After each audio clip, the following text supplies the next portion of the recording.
Okay, I just pressed record right now. Yeah, because we were going over some good stuff. Yeah.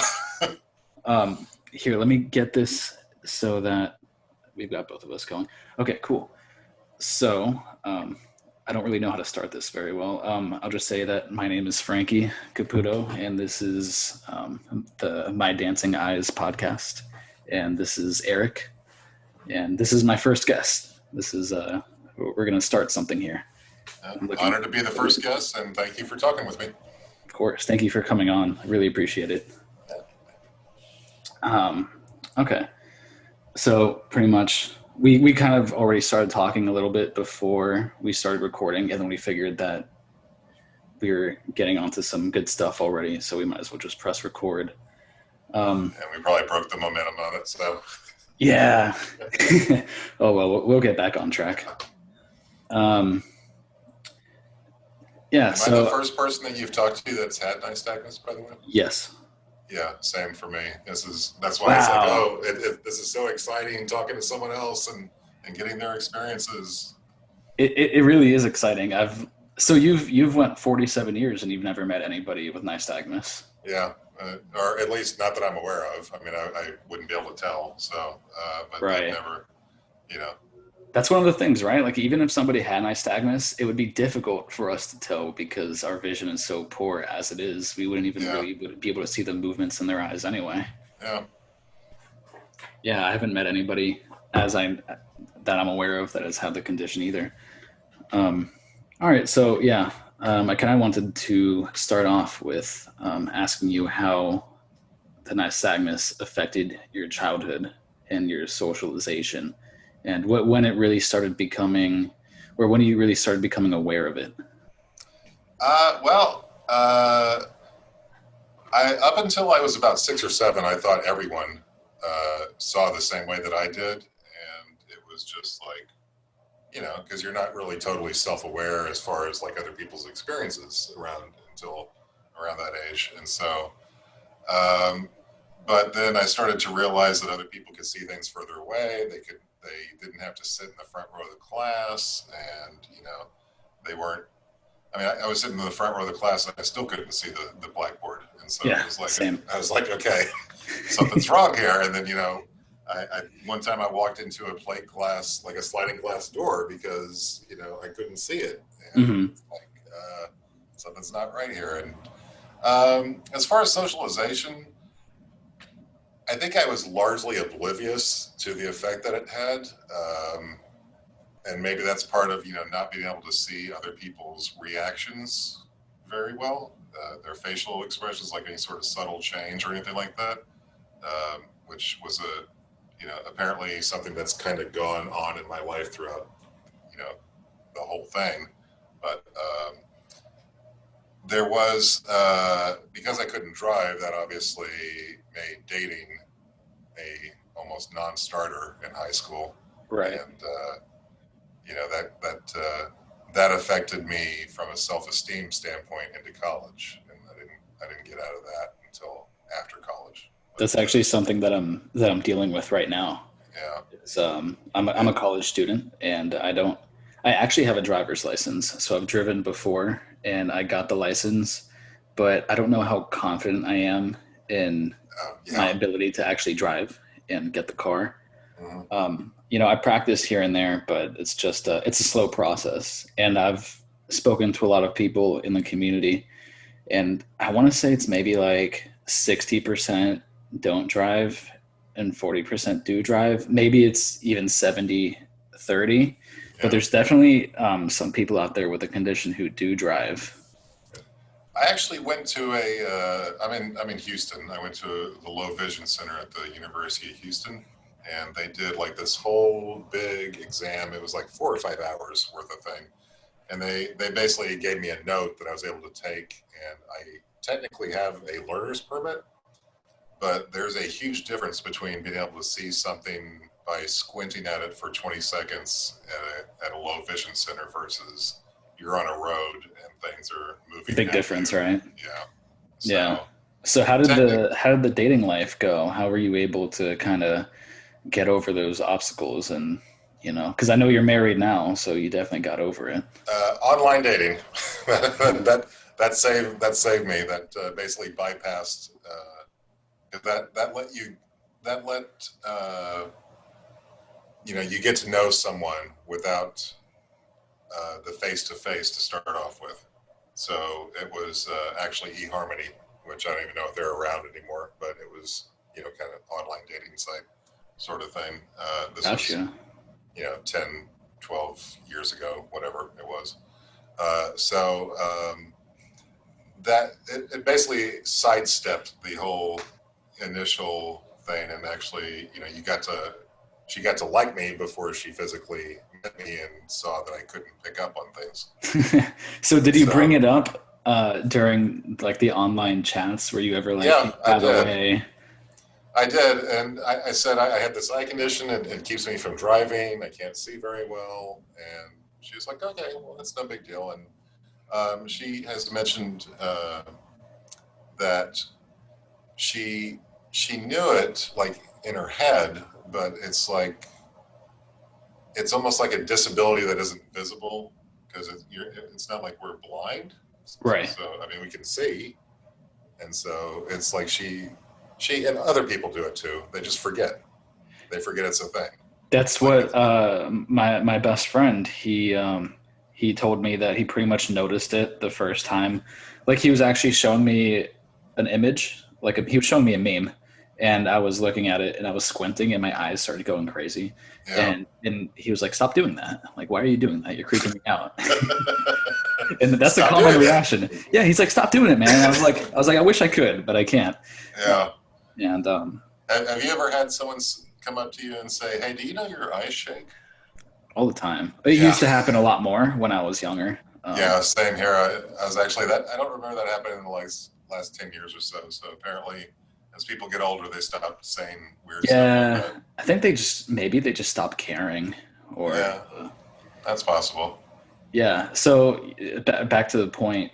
Yeah, my friend George, the first time that he saw it, he said, um, well, he told me to stop doing it, and then after that, he just tells me that he doesn't even notice it anymore.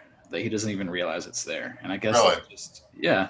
I mean, I'm Hmm. sure he notices it here and there, but at this point, it's just like it's me that he's talking to, so he doesn't think about it. I guess he's just so used to it. But Yeah, there it's was just a part of you. yeah, but there like unfortunately there was definitely a point in my like my early years in high school where I kind of let my eye condition define who I was. Like Yeah. I wouldn't look people in the eyes. Um, I would avoid eye contact. I would avoid going up to people and having conversations with them, and that really, messed up my ability to form good relationships with people. And it's only now, like within the last year of my life, that I'm starting to really get to talk to people more often. And I'm getting better at it, but it was definitely a long process. So Yeah. was there ever like a time in your life where you kind of just let it define you, or not so much?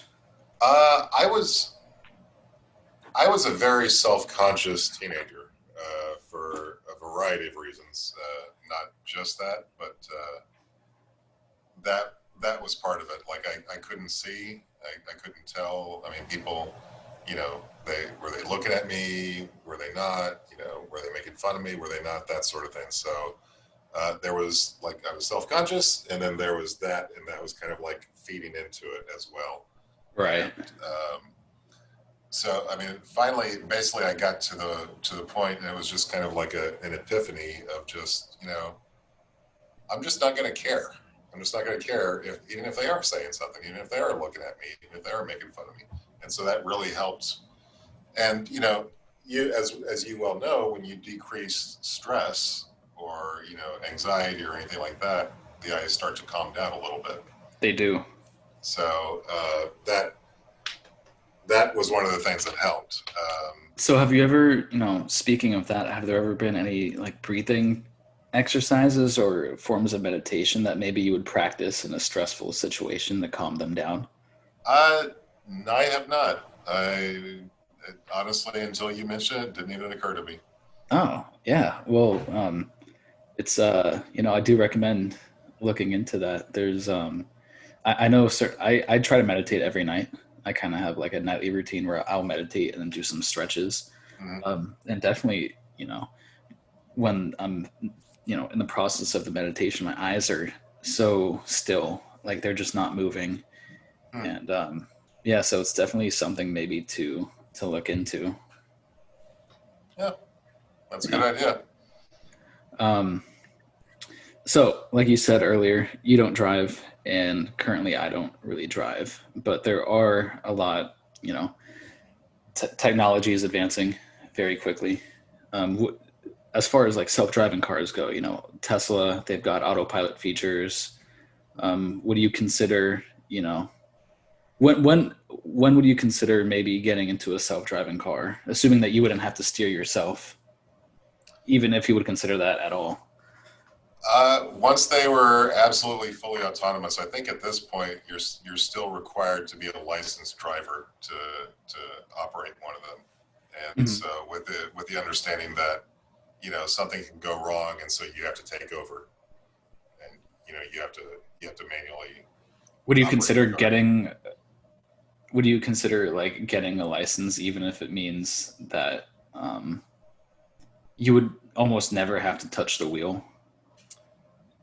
No, at this point in my life, no, because I'm it's like sort of like an old dog can't learn new tricks sort of thing. Like I'm so far past the learning age of Fair enough. driving that I don't have the reactions to be comfortable in that sort of situation at this point. Fair enough. So if maybe if I was 20 years younger and these things were coming around, I'd be like, yeah, okay, I could do that, and then I could, in a pinch, I could go ahead and do it because I'm still, I can handle this. But yeah, I mean, the last time I tried to drive was probably 2 or 3 years ago, and I was only going at maybe 20, 25 miles an hour, and it was like, I'm afraid I'm going to hit someone because I can't really see things that are coming in So time what is to. what's your vision? Like when you get tested at the doctor's office, what do you come back with? With lenses, it gets to be around 2100. Okay. Okay. Uh, Without lenses, I don't even know if they bother without lenses. No, So I could see like the big E yeah, and maybe the second level, but that's about it. it's a farce at that point. Yeah, it's just not even worth it. There's a poster over there somewhere. Yeah, yeah, maybe I'll find it eventually. Um, yeah, so you were telling me earlier that you have strabismus and you have an astigmatism, and because of those, you wear prisms in your glasses. So, just for anybody who isn't aware of what those are and what the prisms do, can you explain? Well, strabismus is where the eyes focus on different things, so you don't get the binocular vision, and the prisms force the eyes to focus on the same thing at the same time, so you get back to binocular. Oh, okay. And I definitely actually, have strabismus. I definitely only use like one eye at a time. It's my yeah, right eye too. My right eye is significantly stronger than my left eye. the way because someone was asking me about this, and the way I tell them an easy way to tell if you have it is if you close one eye and then the other, and they're not at the same level. Like what you're seeing is not at the same level. So Yeah, mine is like this, and same, it's like really pronounced. So same. the prisms, at first they give you a headache, but you get used to them, and I think it actually. This is only a pet theory, but I think it actually helps calm down the nystagmus a little bit too. Uh, Interesting. but I could be full of it on that. So is strabismus just like the scientific like vernacular for lazy eye, or are they different things?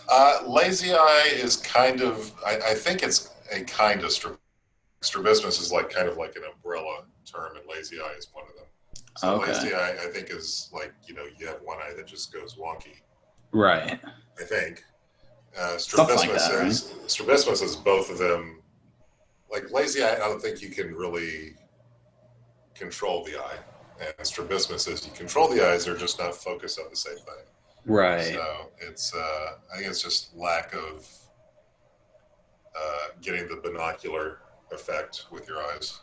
I've heard of people blindfolding their good eye and then just um, living their day to day life only using the poor eye, and then that would actually also strengthen the Yeah, poor eye.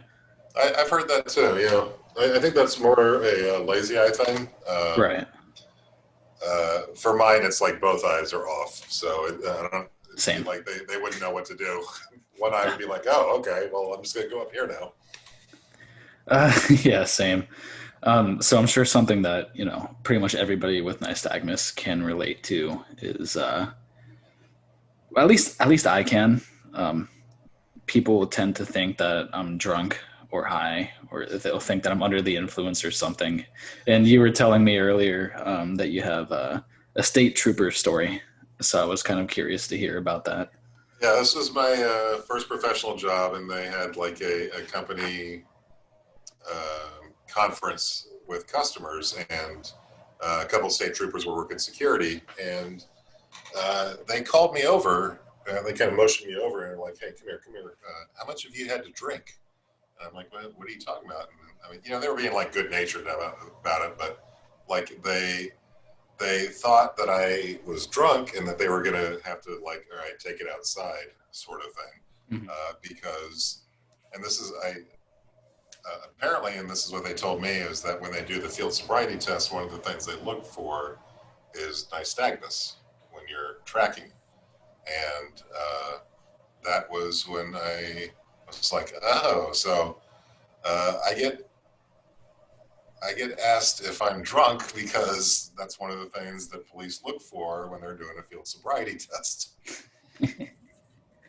You ever have anybody who's not like police or related to anything like that ask you if you're drunk or if you're high? No, just police.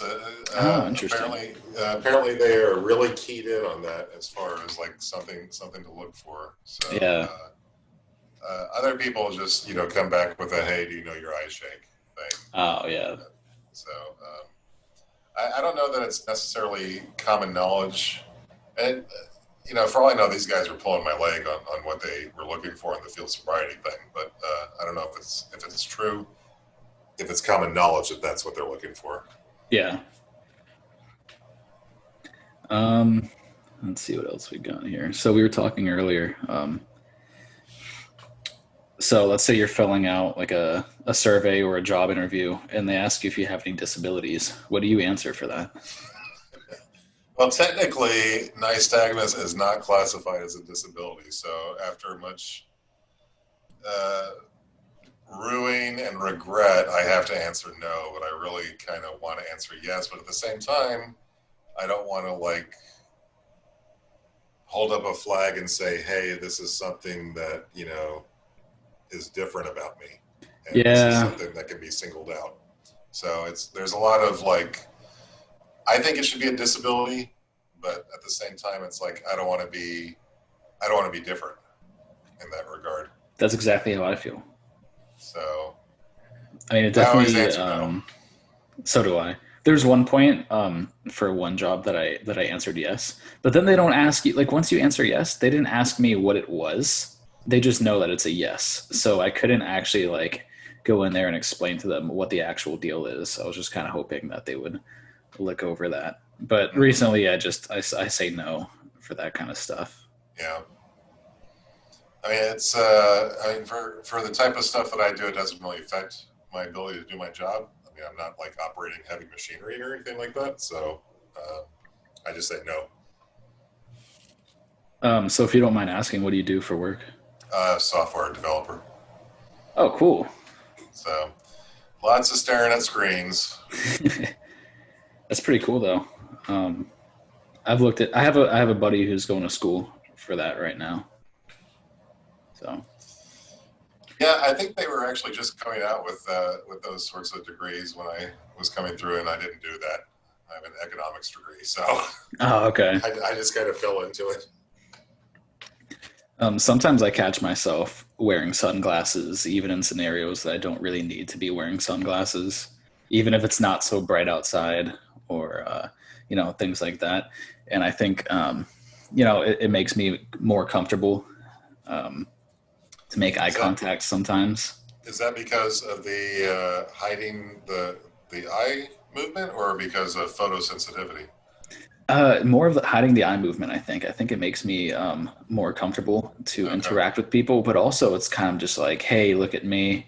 I'm wearing sunglasses. Like when I when I don't need to be wearing sunglasses. Uh, So I'm curious if you do, something like that too. And I actually try not to do it because I want to be more comfortable with what I've got going on. And yeah. I'm still pretty young, so I'm still definitely insecure about it and trying to get better at it. But I was curious if other people do that too. I did when I was younger, in my probably early to mid 20s. When I would go out to places, there was a fairly decent chance that I would have sunglasses, but I don't have like prescription sunglasses, and I don't really have like the things that fit over my glasses. And I'm at the point where I'm like, it's more important for me to see where I am rather than that. But The I actually prescription have, sunglasses are very expensive. yeah, they are, and Very I'm expensive. not willing to plunk down that kind of money for sunglasses. So Yeah, I and they're actually thick too. I Go actually ahead. have photosensitivity, so that's one of the reasons why I have the yellow lenses, is because it filters out the light. And that's why I asked whether you were wearing them for photosensitivity, because apparently it's not an uncommon thing for people with nystagmus to also have photosensitivity. Is that just Uh, sensitivity to light? What's photo? yeah, Okay, yeah. I'm very So sensitive to light too, I think. yeah, white light really bothers me, and so the yellow lenses kind of filter out. Oh, I see. So it really, I mean, I would get like migraines like 3 or 4 times a week before I had these, and so it really is cut down on that. So you think that yellow has worked better Oh than yeah, any of the other colors? yeah. It's like my eyes don't really hurt when I'm looking at light at this point. So Interesting. That actually, I just bought a pair of sunglasses a couple of days ago, and they're probably the same color as what you've got going on. uh, And I went outside, and it wasn't like necessarily darker, but because I was seeing yellow, it did make me more comfortable. And I didn't yeah, really think much of it, but now that you bring it up, it does remind me. So yeah, I guess that does help me. yeah. I was surprised, because this was another thing when I went to the low vision place, and they were like, "Oh, let's try these," and I was like, and they sent me outside, and the sun down here is just brutally bright. And so Oh, I went trust me, I'm in outside. South Florida. It's Okay, yeah. So so I went outside with those, and I was like, "Wow, this feels way different." My eyes don't feel like they're almost like throbbing from the light, so it made a huge difference for me. I don't know if it makes a difference for everyone else, but it definitely did for me.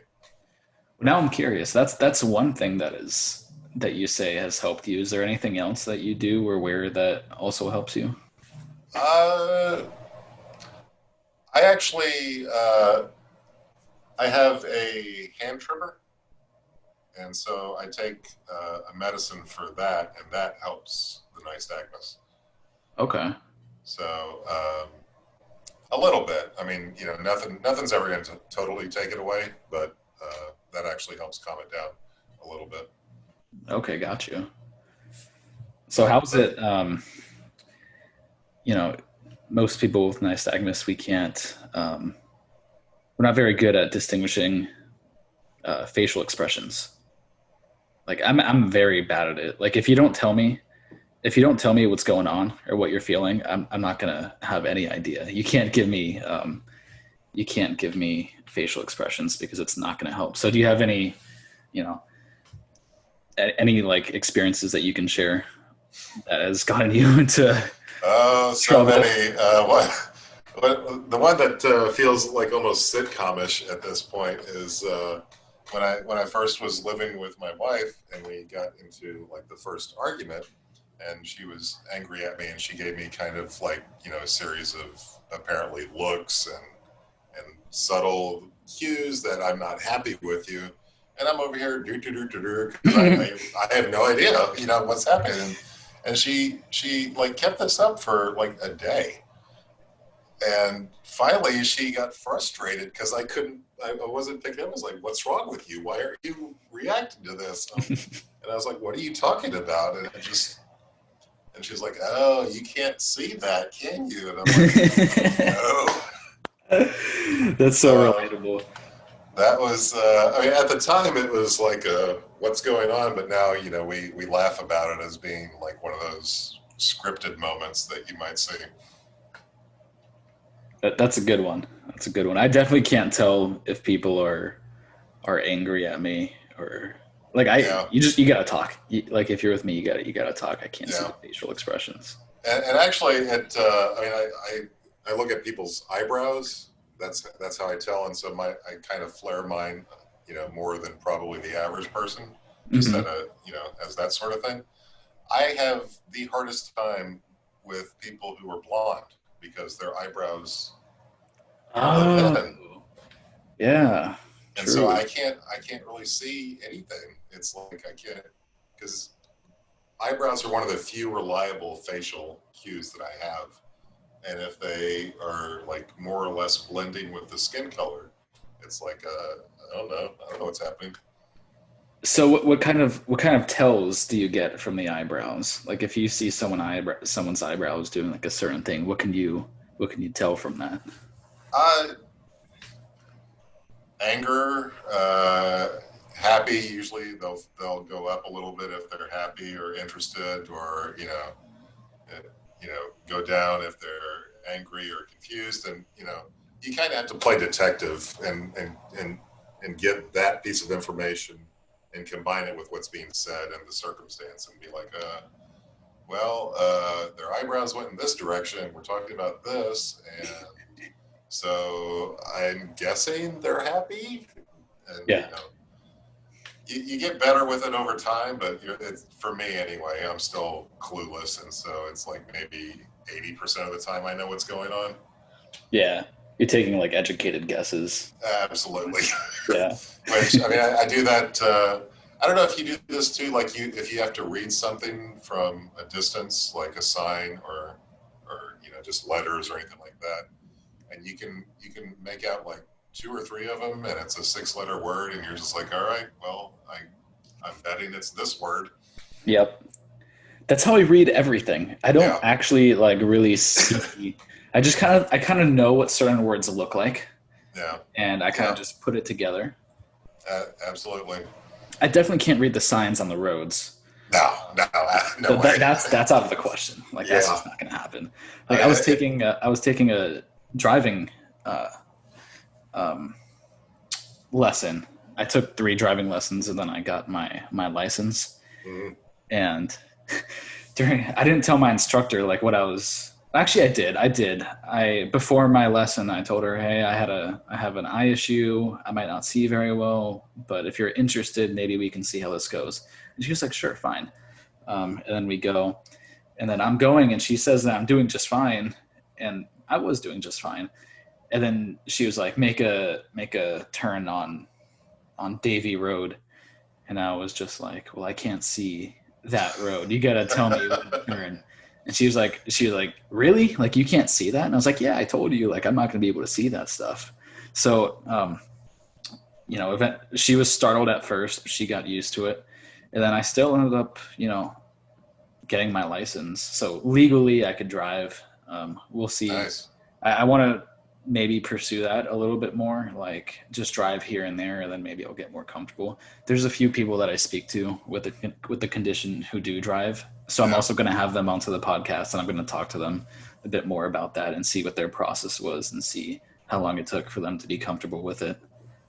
One of the things that was suggested to me was to get like almost like a monocle sort of arrangement, like Uh-huh. that you would use when you drove to kind of look at things in the distance, which seemed wildly impractical to me. I don't know how you would do that sort of thing. I've actually met a few people online through Reddit, who I know personally who use them. Um, Really? yeah, they actually Does use. it They look wacky. Like does it work for them? I mean, obviously, I guess. I I mean, guess if they're using it, it yeah. works for them, right? I mean, Huh. so pretty much. what the idea is. You don't use it all the time. You Yeah, only use it when you want to see stuff that's really far ahead of you. yeah. Uh, so maybe I would consider doing something like that too. They do look wacky though, but that's fine. I mean, if it allows you Hey, to drive, who if it cares? works, it works. Who cares? If it works, it works. Exactly. But yeah, I don't know. I even with those things, I'd be like, squinting and looking, and I'd feel like I'd travel like half a mile while I'm trying to figure out what's the distance. Yeah. So before we started the podcast, you were telling me that you like to watch cartoons because it's easy to distinguish um, what Yeah. what they're you know. So if you could expand on that. Well, I mean, it was kind of like just a realization because was thinking and talking about the whole can't really read facial expressions sort of thing, and which is also true on TVs and movies. I also struggle with that, and cartoons, lots of contrast, lots of simple facial expressions, and so it's very easy for me to pick up on what these faces are doing and what they're trying to convey. And so I think, I've always been more on the art on the cartoon side of things, as long as they are like non non-human realistic cartoons. So something Okay. like The Simpsons, like I can pick up on that, but something like Japanese style animation, I can't pick up on that because that's too close to real, actual what people's faces are doing. Got you. So I was actually going to ask you about like anime, but for a completely like different topic, because yeah, it's mostly in a different language, so you have to read subtitles. So I was curious yeah, how you I do with the struggle with subtitles. subtitles. Yeah, I watch a fair amount of foreign or subtitled films, and it's I have to watch them on the computer, and I have to at times pause and read what's going on if it's more than just like a few words, I because do it's that too. I like what you did with your head when you read, because that's pretty much what I do too. It's like I have to yeah, move my head back and forth. Sometimes I try to just keep my head still and then move my eyes. It's difficult, but sometimes I can kind of do it. But I'm really just doing this with my head. Um, do you find it's difficult if you have to like constantly shift back and forth from looking at different things? Like, does it? yes, I've usually feel very uncomfortable when I go to large gatherings or when I'm going somewhere with more than just a couple of my friends, because then I have to focus on different people, focus on different conversations, and it's very difficult for my eyes Yeah, to do that. I, And then it's like the head movements too. Like you don't like for me, I also don't want to appear awkward with the way that my head is moving. So sometimes I'll even like I'll do this if I'm walking past someone in public. If they're standing to the left of me, like I can't move my eyes to the left. Like they just don't go that way. Like yeah, same for me. they start to go crazy. I can move them to the right a little bit, but you know, pretty much it's like if I want to see something, it's got to be right in front of me. So I'm Uh, moving my head anywhere. That's my null point. It's not a very strong null point, but yeah, I'll even like I find myself doing this, but I'll avoid interacting with somebody who's walking to the left of me. really, Yeah, because I don't want to like talk to them and then be staring off into the distance or have it like that's or have it as if that's what's appearing like to them. Because to me, I'm yeah, looking at them. I've noticed that. Like I can trust me, my early high school years has from other people have let me know that it doesn't look like I'm looking at them. So it was definitely weird because I always feel like I'm looking at you, but I guess to the other person it doesn't seem like that. yeah. I've kind of gotten that a little bit from time to time myself. People like uh, you need to look at me, or like if I have to. Oh my gosh, if I have to have like an official picture taken, Oh my it's god. like I it's feel like like that's something we can all relate to. turn Just your head, turn your head, turn your head. And I'm the like, camera. what? I can't. What? What are you talking about?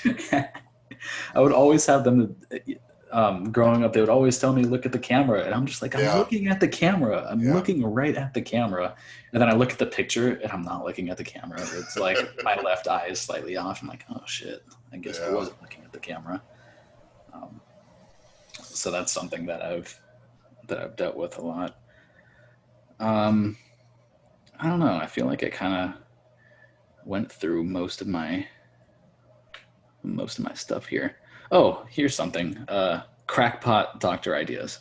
So, Yeah. any wacky stuff that the doctors have recommended to you that you just think is silly? Well, the three that I've heard was one wanted me to have botulism injected into my eyes to paralyze the nerves, which seemed like terrible in several different directions. Uh, First of all, I've seen that online. yeah, I mean, we're supposed to stay away from botulism, not put it into our eyes. Yeah. Uh, and then the apparently very popular get hard contacts, and it'll just like weigh down your eyes to where they won't be able to move, and you'll be in so much pain your eyes will eventually just decide that they're not going to move. So whenever I got recommended the hard contacts, which I did do when I was 13, and it didn't last long. It lasted maybe for a few months, and then I figured that the pain wasn't worth it. When whenever they recommended the hard lenses to me, it actually wasn't specifically to weigh down the eyes, but it was just they were saying that's how I would get the best vision would be Really? the hard lenses. Yeah. So, and I actually did get pretty good vision with the hard lenses. It might not be the best. I can't remember because it's been so long. Yeah. But it was actually because I've tried the soft lenses and I've tried the hard lenses, and really from my personal experiences, the hard lenses really do give you they give you better vision. It's just, is it worth it to you? Because they really suck. They suck. They hurt. I've never worn contacts, and I didn't want to start with something that was sold to me with the idea of this is going to hurt. So, yeah. And I was so squeamish with them too. I used to, back when I was 12, 13, I used to have my mom sit me down and she would put them in, and it would take her hours to finally get them. I would be the same way. Hours. Have you, you've been to an eye doctor and they do like the glaucoma blow test thing? Oh yeah. It's like 15 minutes before they actually trick me enough to where they can actually get it into my eye. It's just, I'm so squeamish about stuff getting near my eye. What's that thing with the eye doctors where you go and then they I don't think it's the same thing. They make you put your head into something and then have you stare at like a red dot, and then they're trying to scan your eyes. I can never do that. Yeah, same. I don't know what that's for. I think it's to like get a scan of your eye, to check something maybe. But I always tell them, I'm like, hey, this isn't gonna work. Yeah, it's not gonna happen. And then the red dot that should be sitting still is always it's always just doing this. Do you have a hard time with like electric clocks or electronic clocks, like the digital clocks? Yeah, they're always I have to be sitting still, and my arm has to be sitting still in order for me to see it, or else it's just going to be going sideways, and then it's very difficult to distinguish what's actually happening. Yeah, trying to check the time in the middle of the night is like impossible because it's like... Or for me, when I'm running or I'm exercising, I'll be running and then I'm trying to look at the clock and it's just not possible. It's not going to happen. Or when I'm trying to change the song on my phone, just kind of guessing on that too. One of the other things that they actually suggested was... Oh, you said there was 3 things. Yeah, there were magnets. Apparently the 2 magnets on either side of your eye somehow were supposed to create a magnetic field that was going to stop the nystagmus from happening. Huh. But they were like surgically implanted. But I think I've heard of that one too. I think was when they were still thinking it was a neurological disease, but I think they've decided it's like an actual retinal disease at this point. Really? I think so. Oh. I seem to remember hearing that recently, was that they I have to look into that. Yeah. Because I assumed it was neurological, because I've got other neurological issues, but actually this is apparently genetic. Mine is genetic. because my wife did. She does like the genealogy stuff, and she has some pictures of people from a few generations back, and they're doing this in the picture. Oh, wow. And I'm like, Interesting. oh, holy crap! No nystagmus. I'm the lucky one. It's just me. I don't have anybody else. I'm the lucky one, man. You're patient zero. Yeah, yeah, exactly. I think is this 40 minutes? I think we started at like 6:50 maybe. Um, I wasn't able to write it down here. Do you have an idea on when we started? I do not. I don't want the recording session to just end and then I don't have like a proper exit. Well, all right. How about we do a proper exit and then we do another 5 minutes and then cut it off in case. And then if the 5 minutes is Good idea. Okay, I don't really know how to exit, so I'm just gonna. I'm very new to this. I'm just gonna thank everybody for listening, and if you know anybody else with the condition, please share the podcast to them, and then maybe if they'd want to come on. I want to get as many people on here as I can, and just talk to as many people, and I think it will be good for the community. And I want to thank you for coming on, and you're the first guest, so it's thank great. you for having me. It was a pleasure talking to you. Of course. It's exciting to be able to talk to someone else with nystagmus. Yeah, it's the first time for both of us. Yeah. All right. All right. So I'm just going to end it there. Okay. Hopefully that ending is good enough. All right. And then if it just ends, then it ends. And then if not, then we'll just keep it going. Yeah. I don't really know what else I was gonna. I guess we got to the third crockpot doctor idea. Yeah. I don't really know that I had anything else anyway. Did you ever play any sports in high school or anything, or try to play sports? Yeah, I played. I still do. Like to this day, I play football. I don't Okay. play like for a team or anything. I used to play for a team when I was younger, and I would actually wear my glasses underneath my helmet. And I had these Gucci glasses, and everybody would call me Gucci, so that was my Nice. nickname. Yeah. So yeah, I played some football. What about you? I played basketball. I wore glasses, and I didn't wear glasses, and I was much better when I wore glasses. But I believe I, that. I tried to play baseball. Surprisingly, that went poorly. Yeah, couldn't do that. It's for some reason I wasn't able to see an 85-mile-an-hour fastball coming at me. Yeah, for some reason I don't think I'd be able to see that either. But surprisingly enough, like this always kind of surprises me. But I'm very good at ping pong, like table tennis. Oh, I'm very good at it. what's weird is that I could not see to like catch the baseball, but and my left eye is terrible, and I'm right-handed, but I can actually hit left-handed pretty well, Oh, and I could not hit right-handed at all. I wonder what that So is. I have no idea what was going on with that, but I don't know. There's so many weird things that I'm yeah, just surprised about. Like this shouldn't be like this, but it is like this. Like yeah, why? I still never got the table. Like I would beat like anybody that I play against in ping hmm. pong because I used to play a lot when I was a kid. So for whatever reason, I'm really good at that. Huh. Huh. Yeah, Nothing wrong with that.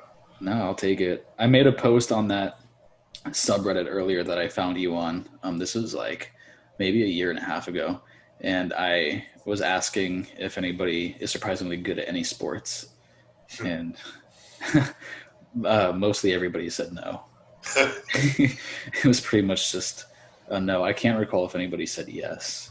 I used to really, really try to play pool. Like, I really, really made an effort on that, and it just wasn't happening. You know, you kind of need to be able to see angles at a steady way instead of just, Pool isn't actually something that I thought would be affected by the really. nystagmus. Yeah, I'm really bad at pool, but I don't think that it was because of the nystagmus. I think it's just because I'm bad at it. Yeah. I honestly, I could be bad at it and just be like, oh, nystagmus. Yeah, that's the reason. I could be wrong too. It could it could be because of the nystagmus. I don't know. I've only played it a couple of times, but I'm just like I'm the worst at pool. So maybe it does have to do with the nystagmus. I think I'm just like not very sports inclined. I think was the real overarching issue So for what do me. you what's your entertainment? Uh, Computer games, basically. I mean, Okay. you know, not like strategy computer games because I can't see well enough to do like Oh yeah, shooters how or about anything yeah, I was like gonna that. say, how about first person shooters? I can't. I'm It's terrible. just yeah. The kids have like the Red Dead games, and they try to get me to play them periodically, and I'm like, I have no idea what's happening. I Yeah. can't see. Sometimes I'm all right when I'm playing on just my screen, but if I have friends over and we're playing split screen, there's no way. I'm just Yeah, not gonna. I'm so bad. Um, definitely. Yeah. yeah. All right. Um, I think this would be a good time to just end it. All right. I'll end the recording. I'll stay on the phone with you. Um, how do I tell if it's I can tell it's still recording.